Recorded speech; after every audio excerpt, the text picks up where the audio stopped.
안녕하세요. 책 읽어주는 별책입니다. 여러분과 오늘 만나는 책은 티베트의 즐거운 지혜 두 번째 시간입니다. 저자는 용게이 민규르 린포체, 옮기니는 류시와 김소향, 출판사는 문학의 숲입니다. 오늘도 별책과 함께 한층 성장하는 보람된 시간이 되었으면 좋겠습니다. 구독과 좋아요 잊지 마시고 꼭 부탁드립니다.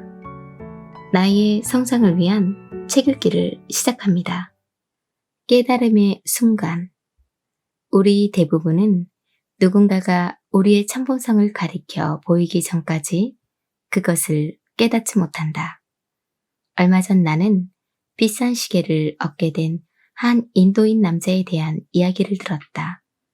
그는 시계가 무엇이며 어떤 용도로 쓰이는지에 관한 경험이 없어서 그것을 단지 예쁜 팔찌와 다름없는 물건이라 여겼다. 그는 그것이 시간을 말해주는 도구임을 전혀 알지 못했다. 그 결과 출근 시간에 항상 늦었으며 마침내 직장에서 해고당해 집을 잃게 되었다. 그는 여러 전망 있는 회사들과 면접 약속을 잡았지만 매번 면접 시간에 늦거나 너무 일찍 도착했다. 결국 좌절감에 빠진 그는 길에서 만난 한 행인에게 물었다. 지금 몇 시나 되었나요? 행인은 의아한 눈으로 그를 쳐다보며 말했다. 당신이 차고 있는 시계가 몇 시인지 말해줄 거예요. 그는 놀라서 물었다. 시계요? 그게 뭐죠? 그 행인은 그의 손목에 차고 있는 것을 가리키며 말했다. 지금 농담하는 거요? 그는 대답했다. 아니요, 이 물건은 멋진 보석인걸요? 내 친구가 주었어요. 이 팔찌가 몇 시인 걸 아는 것과 무슨 관계가 있죠? 낯선 행인은 참을성을 갖고 거리에서 처음 본 그에게 손목시계에서 시침, 분침을 보는 법과 심지어 매 초마다 빨리 지나가는 초침 보는 법도 가르쳐 주었다. 남자는 소리쳤다. 믿을 수 없군. 시간을 알려주는 물건을 늘 지니고 다니면서도 내가 그걸 전혀 몰랐다는 말인가? 행인이 말했다. 나를 탓하지 마시오. 그것을 준 사람이 그게 무엇인지 설명해 주었어야죠. 한순간 생각한 뒤 그는 당황한 목소리로 중얼거렸다. 아마 그 친구 역시 이것이 뭔지 몰랐을 거예요. 행인이 대꾸했다. 어쨌든 그 사람은 사용법을 모르는 선물을 당신에게 주었소. 하지만 이제 당신은 사용법을 알잖소. 행인은 그 말을 남기고 보행자들과 거린들과 자동차와 릭샤로 가득한 분주한 인도의 거리 속으로 사라졌다. 이 낯선 행인이 붓다였을지 아니면 손목시계와 팔찌의 차이를 알고 있는 길 가다 우연히 만난 행인에 불과한지 누가 알겠는가. 어떤 경우이든 이 인도인 남자는 자신의 손목시계를 사용할 수 있게 되었고 면접 시간에 제때 갈 수 있었으며 결국 다시 좋은 직장을 구해 자리를 잡을 수 있었다. 이 이야기에서 내가 배운 교훈은 우리는 무한한 잠재 능력을 부여받았지만 누군가 지적해 줄 때까지 그것을 깨닫기에는 종종 역부족이라는 것이다. 그렇게 기억을 떠올리는 것을 나는 깨달음의 순간이라고 부른다. 즉, 조건 지어진 자각 상태에서 깨어나는 기회이다. 캘리포니아에서 첫 순회 강연을 하는 동안 나는 그러한 깨달음의 순간 중 하나를 경험했다. 사람들이 내게 운동 삼아 수영할 것을 거듭 권했다. 나는 가고 싶지 않았지만 주최 측 사람들이 올림픽 규격만한 풀장이 있는 헬스클럽에 미리 예약을 해놓은 상태였다. 나는 풀장으로 뛰어들었고 물밑에서 헤엄치는 데는 즉시 성공했다. 내 말은 곧바로 돌처럼 가라앉았다는 뜻이다. 나는 수면 위로 몸을 밀어 올리려고 계속해서 버둥거렸지만 1분 이상 버틸 수 없었다. 팔다리에 힘이 빠지고 숨이 막혔다. 나는 판단했다. 좋아. 뭔가를 이루려고 애를 쓰니까 너무 긴장한 거야. 그래서 근육의 힘을 완전히 빼자 곧 수면 위로 떠올랐지만 또다시 가라앉는 데 성공했다. 그때 한 가지 기억이 떠올랐다. 어렸을 때 나는 집 근처 작은 연못에서 수영을 하곤 했다. 그다지 깊은 연못이 아니었고 헤엄치는 폼은 우아하다고 할 만한 것이 전혀 아니었다. 그냥 개 헤엄치듯이 팔다리를 휘저을 뿐이었다. 헬스클럽으로 나를 데려온 사람들이 놀라워하며 말했다. 당신은 1분은 가라앉고 그 다음 1분은 수영을 하는군요. 어떻게 그렇게 하죠? 나는 대답했다.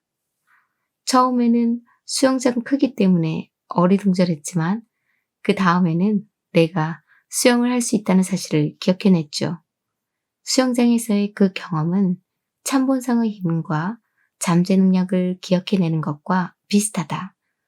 우리의 내면 깊은 곳에는 지혜와 힘과 자비 같은 능력들이 자리 잡고 있다. 하지만 우리는 물속에서 허우적거리는 상황에 던져지기 전까지는 이 능력들을 기억하지 못하는 경향이 있다. 좋은 면을 보기. 여행 도중에 많은 심리학자들과 대화를 나누면서 나는 인간 본성의 한 가지 흥미로운 습관을 알게 되었다. 우리의 성격 중에 10가지 요소가 있다면 그것들 중 9가지는 긍정적이고 한 가지는 부정적이라는 것이다. 그런데 문제는 대부분의 사람들이 오로지 그 한 가지 부정적 성격에만 초점을 맞추고 긍정적인 것들에 대해선 잊는다는 것이다. 얼마 전 일이다. 내가 아는 나름대로 인기 있는 한 음악 연주자가 밤늦은 시각에 내게 전화를 걸었다. 그때 그녀는 유럽의 수천 명에 달하는 열광적인 청중 앞에서 연주를 한 뒤 호텔방으로 막 돌아온 상태였다. 당신에게 환호하는 수많은 사람들 앞에서 기쁨을 주며 연주를 한다고 상상해보라. 콘서트를 마치고 호텔 방으로 돌아온 그녀는 노트북 컴퓨터를 켰다. 불행하게도 배터리가 다 됐고 그녀의 컴퓨터에 맞는 어댑터가 없었다. 도움을 요청하기 위해 안내 데스크로 전화를 걸자 직원은 곧 올라오겠다고 답했다. 하지만 몇 분이 지나도 아무도 나타나지 않자 그녀는 조금씩 화가 나기 시작했다. 이메일이나 인터넷을 통해 바깥 세상과 연결할 수 없다는 생각이 들자 불쾌감, 분노, 외로움 같은 온갖 감정이 일어났다. 당시 나는 파리에서 명상을 지도하고 있었는데 결국 그녀는 내게 전화를 해서 물었다. 어떻게 하면 좋죠? 난 수천 명의 사람들을 기쁘게 만들 수 있지만 정작 나 자신은 혼자 호텔방에 갇혀서 불행해하고 있어요. 컴퓨터 때문에 생긴 이 바보 같은 작은 문제가 나의 오늘 밤을 망쳐놓았어요. 나는 그녀와 함께 무상을 받아들이는 것에 대해 그리고 상대적인 세계에 집착하는 문제에 대해 잠시 이야기를 나누었다. 나는 이렇게 말했다.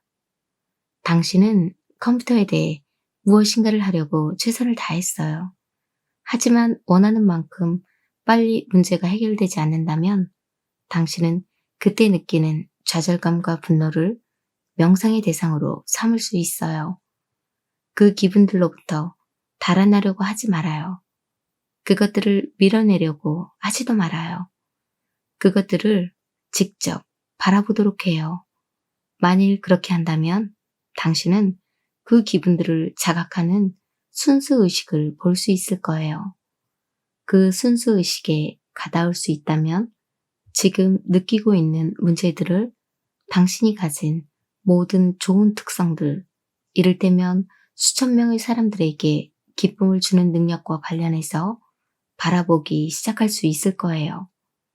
당신 안에는 좋은 것들이 아주 많이 존재하고 당신의 삶에도 장점이 매우 많아요.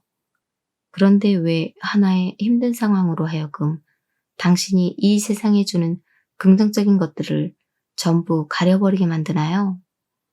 나는 그녀와 더 많은 이야기를 나누었고 마침내 그녀는 마음이 진정되었다. 그녀는 하나의 불쾌한 사건으로 자신의 밤 시간을 망칠 필요는 없으며 또한 그것이 다른 사람들을 기쁘게 해주는 자신의 능력을 손상시키지 않았음을 깨달았다. 그녀는 말했다. 당신과 이야기를 나눈 것만으로 한결 기분이 나아졌어요. 작은 한 가지 문제가 내 삶을 망치지 않는다는 사실을 일깨워줘서 고마워요. 전화를 끊고 나서 나는 우리가 나눈 대화를 잠시 생각했다. 잠시 후 나는 내가 말하고자 했던 것이 있었지만 시간이 없었기 때문에 제대로 설명하지 못했음을 깨달았다. 지혜, 능력, 사랑, 자비는 우리가 태어나면서부터 지니고 있는 본래의 요소들이다.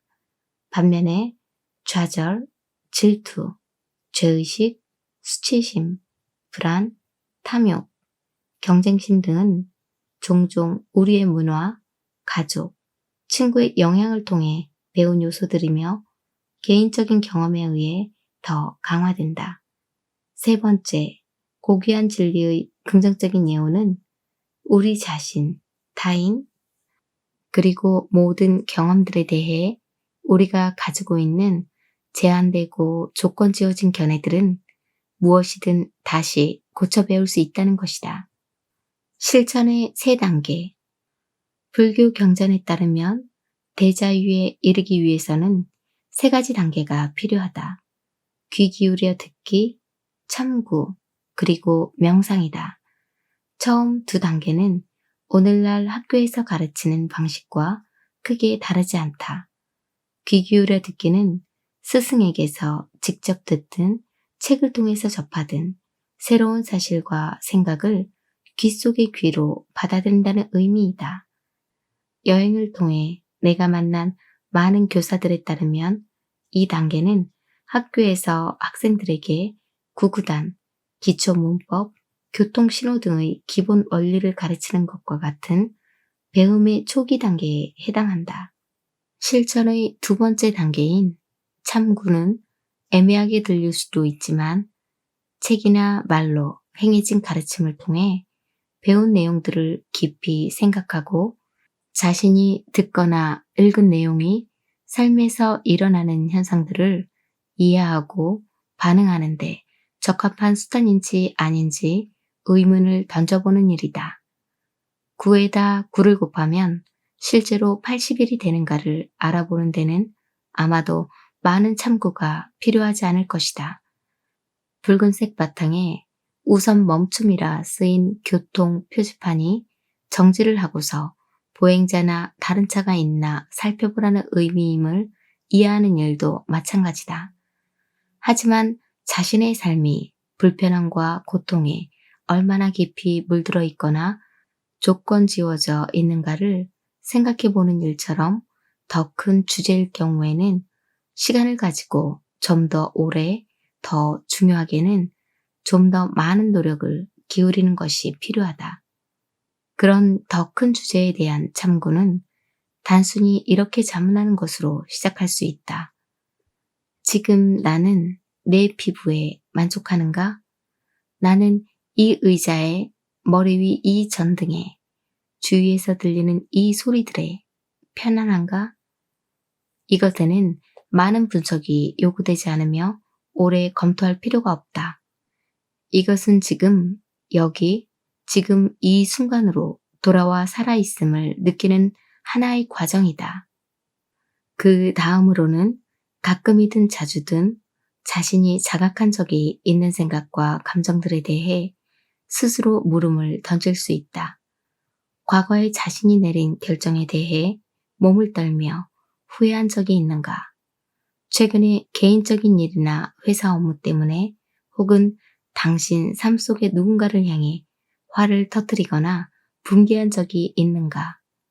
이런 물음을 던지는 것은 도덕적이나 윤리적으로 살펴보라는 의미가 아니다. 이런 물음은 당신이 지적, 감정적, 신체적 차원에서 불편함을 겪고 있는지 아닌지, 자신의 경험이 네 가지 고귀한 진리의 근본 통찰과 일치하는지 아닌지를 참고하는 출발 지점일 뿐이다. 나는 불편한가? 나는 불만족스러운가? 나는 삶에서 무엇인가를 더 원하는가? 어떤 단어들로 질문을 만드는가는 특별히 중요하지 않다. 당신이 지금 살펴보려는 것은 나의 스승님들이 말한 것처럼 개인적인 경험의 즉각적인 혹은 신설한 본질이다. 실천의 세 번째 단계인 명상은 몸과 마음과 감정 안에서 일어나는 일들을 판단 없이 다만 관찰하는 데서 시작된다. 적어도 불교 전통에서는 판단이 개입하지 않는 순수 관찰이 명상의 기초이다. 물론 많은 문화들은 자신들만의 특정한 명상 수행법을 발전시켜 왔으며 각각 그것이 생겨난 문화 특성과 특히 잘 어울린다. 나는 불교 전통 안에서 발달한 명상법의 기초에서 배워왔기 때문에 다른 전통과 다른 문화에서 전개된 수행에 대해서는 자세히 설명할 수 없다. 부다에 의해 소개되고 불교가 전파된 나라의 위대한 스승들에 의해 수세기에 걸쳐 발전되고 다듬어진 수행법들이 매우 다양하긴 하지만 이것들의 기초는 판단 없이 경험을 관찰하는 일이다. 심지어 20년 전에 나는 이러이러한 일을 했지. 그것을 후회한다는 게 얼마나 어리석은가. 그때 난 어렸지 않은가. 라는 생각을 바라보는 것조차 명상이다. 명상은 우리 안에서 일어나고 사라지는 생각과 감정과 신체적인 느낌들을 단순히 관찰하는 연습이다. 그리고 그것은 실제로 하나의 연습이다. 몇 해 전 한 서양인이 쉐랍 링 수도원을 찾아왔다. 당시 그곳에서는 티베트 불교의 매우 영향력 있는 스승이자 수도 원장인 타이시투 린포체가 명상과 공에 대해 가르치고 있었다. 아마도 그 서양인은 명상 강의 시간에 잠을 잤거나 아니면 마음이 딴 데가 있었던 모양이다. 그런데 타이시투 린포체가 공에 대한 가르침을 시작하자 그는 불현듯 집중하기 시작했다. 그는 이런 결론에 이르렀다. 나는 나를 제거할 필요가 있어. 나를 제거하면 공을 깨닫게 될 거야. 나는 자유로워지겠지. 그렇게 되면 나에게는 더 이상 어떤 문제도 고통도 일어나지 않을 거야. 그러니 나는 앞으로 나라는 말을 절대로 사용하지 않겠어. 그가 타이시투 린포체에게 자신의 해결책을 말하자 린포체는 그것엔 어떤 이점도 없다고 말했다. 문제는 나가 아니다. 공을 깨닫기 위해서는 나의 근원인 무지와 욕망을 봐야만 한다. 하지만 그 사람은 듣지 않았다. 그는 자신이 생각해낸 지름길이 붓다가 가르친 낡은 방식보다 더 빠르고 효과적일 것이라고 확신했다. 그래서 그는 그 이후 나라는 단어를 일절 쓰지 않았다. 그는 나는 자러 갈 거야 대신 자러 갈 거야 라고 말했다. 누군가 다람살라에 가는데 자신은 가지 않을 생각이면 이렇게 말했다. 롭상은 다람살라에 갈 거야. 안 갈 거야. 처음엔 그럭저럭 괜찮았지만 그런 식으로 1년을 보내자 그는 완전히 미쳐버렸다. 그는 공을 체험하지도 못했고 고통의 근본 원인들을 격파하지도 못했다. 단지 자신이 존재하지 않는 척만 했을 뿐이다. 셰랍 링 수도원을 떠난 그에게 그 후 어떤 일이 일어났는지 모르지만 그의 지름길은 그다지 효과가 없었음이 분명하다. 사실 그것은 불교의 가르침에 대한 공통된 오해이다. 자유를 찾기 위해서는 에고라고 일컫는 것을 제거해야 한다는 것이다. 하지만 내가 최근에 배운 바대로 에고는 본래 지그문트 프로이트가 마음의 의식적인 측면을 가리키기 위해 사용한 단어를 다른 사람들이 잘못 해석한 것이다. 그가 말한 에고는 결정을 내리고 계획하고 정보를 분석하는 일을 포함한 일련의 기능으로 이것들이 모여서 욕망과 혐오라는 본능적인 성향들, 어린 시절 깊은 인상을 준 기억과 생각과 습관들, 그리고 우리의 환경에서 일어나는 사건들과 조건들 사이에서 균형을 취하는 일을 맡는다. 원래의 논문에서 프로이트는 이 기능들의 집합체를 나라고 언급했다. 섬세하게 균형을 잡는 행위에서 생겨나는 일관된 자아의식이 바로 나인 것이다. 에고라는 단어는 후에 그의 통찰이 20세기 중반의 과학계에 더 잘 받아들여지도록 번역을 달리하면서 사용된 것이다. 지난 수년간 에고라는 말뿐 아니라 그것과 관련된 모든 용어들에 다소 부정적인 면들이 쌓여왔다. 사람들은 큰 소리로 말한다. 저 사람은 너무 에고가 강해. 미안, 내가 너무 에고이스트처럼 굴었어. 이 다소 부정적인 의미의 에고가 그 관련 용어들과 함께 붓다의 가르침을 담은 많은 책들과 번역서들 속에 쏟아져 들어왔다. 그러나 불교 철학의 관점에서는 자아 또는 에고를 경험하고 이용하는 일에는 본래 잘못되거나 부정적인 것이 전혀 없다. 에고는 단순히 상대계의 영역을 항해하도록 우리를 돕기 위해 개발된 일련의 기능일 뿐이다. 손과 발을 가지고 있다고 우리 자신을 비난할 수는 없다. 에고를 자신에게 일어나는 일들과 관계를 맺는 유일한 수단으로 여겨 그것에 집착할 때 문제가 발생한다. 그렇게 되면 손과 발의 관점에서만 경험과 관계를 맺는 것에 맘먹을 만큼 공경에 처하게 된다. 손이 나 자신일 수 없고 발이 나 자신일 수 없다는 사실에 아마도 모두가 동의할 것이다. 하지만 그것들이 우리의 전체 모습이 아니며 우리가 경험할 수 있는 전부가 아니라는 이유로 손발을 잘라내지는 않는다. 마찬가지로 에고, 나, 그리고 자아의식이 좀 더 미묘한 차원에서 지속되긴 하지만 그것을 제거하거나 잘라낼 필요는 없다. 그렇게 하기보다는 자신이 경험하는 일들과 관계를 맺을 때 이용하는 하나의 도구 혹은 도구들의 집합체로 여길 수가 있다. 물론 아침에 일어나자마자 이렇게 말할 수는 없다.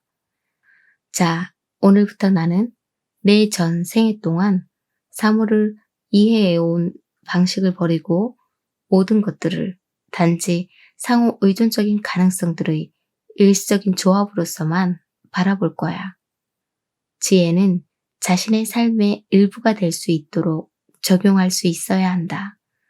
우리들 대부분은 다소 불편함을 느끼면서도 우리의 경험이 어느 정도는 우리의 마음에 의해 조건 지어진다는 사실을 인정한다.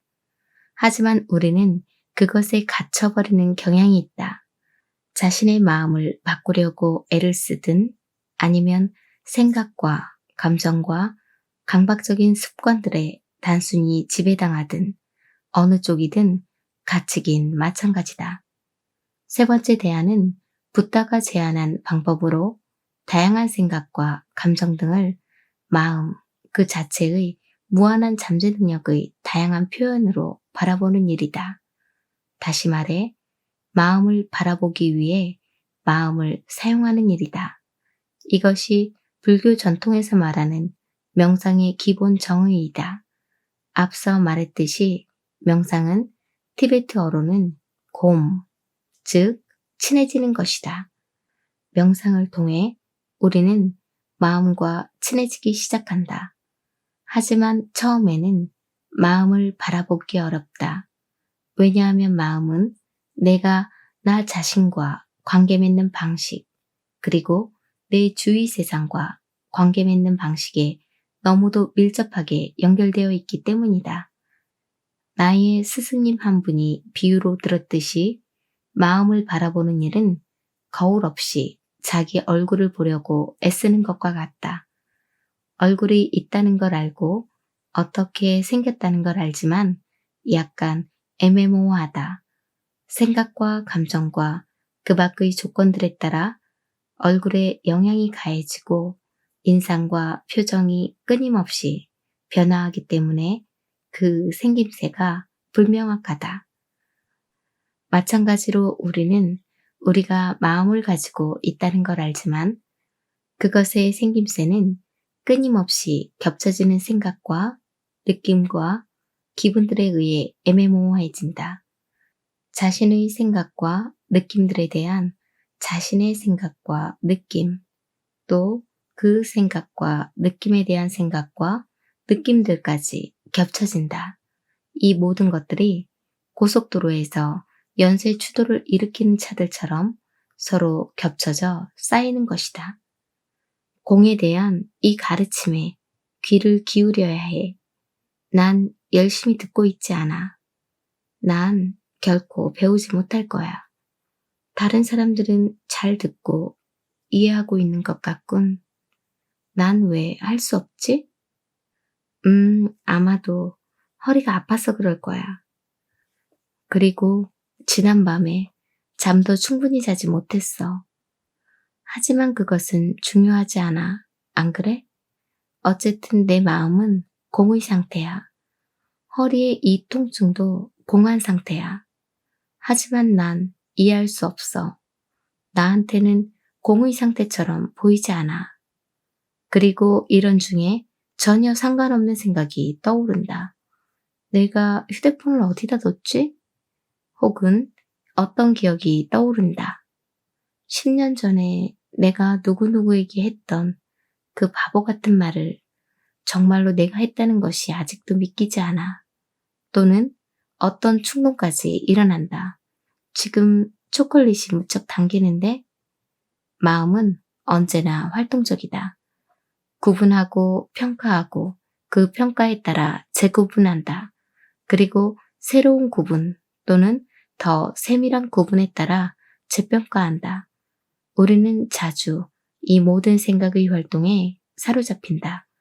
그것은 마치 창문을 통해 도로에 바삐 지나다니는 자동차를 보는 것처럼 일상적이고 자연스러워 보인다.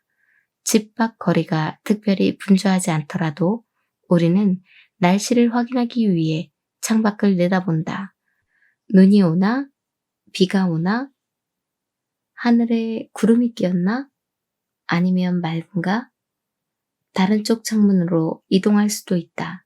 앞들, 뒤들, 한쪽 편 도로, 반대편 이웃집들을 내다보면서 창을 통해 내다보면서 눈에 보이는 것을 정의 내리는 습관에 사로잡혀 우리는 밖을 내다보도록 해주는 것이 창문이라는 사실을 인식하지 못한다. 마음을 바라보기 위해 마음의 방향을 돌리는 일은 오로지 바깥의 전망에만 집중하는 게 아니라 창문도 바라봐주는 일과 같다. 그렇게 함으로써 우리는 창문과 창문을 통해 보는 것이 동시에 일어난다는 사실을 매우 서서히 알아차리기 시작한다. 예를 들어 한 방향에서 창문을 내다보면 특정한 방식으로 자동차, 구름, 비 등이 보일 것이다. 다른 쪽 방향에서 내다보면 조금 다르게 보일 것이다. 구름이 더 가까워 보이거나 어두워 보일 수도 있고 자동차나 사람들은 더 커 보이거나 작아 보일 수도 있다. 그러나 한 걸음 뒤로 물러서서 창문 전체를 바라본다면 이 제한된 방향에서 얻어지는 시야들이 사실은 훨씬 더 넓은 풍경의 서로 다른 면들이라는 사실을 깨닫는다. 거기에 생각과 감정과 느낌들이 지나다니는 무한한 영역이 있으며 그것들은 우리의 창문을 통해서 보이지만 창문 그 자체에는 아무 영향을 주지 않는다. 여기까지가 오늘의 책 내용이었습니다. 오늘은 대자유에 이르기 위해서는 귀 기울여 듣기, 참고, 그리고 명상이 필요하다는 걸 알아보았습니다. 명상이란 몸과 마음과 감정 안에서 일어나는 일들을 판단 없이 다만 관찰하는 데서 시작된다고 합니다. 오늘도 힘내시고 좋은 날 만드셨으면 좋겠습니다.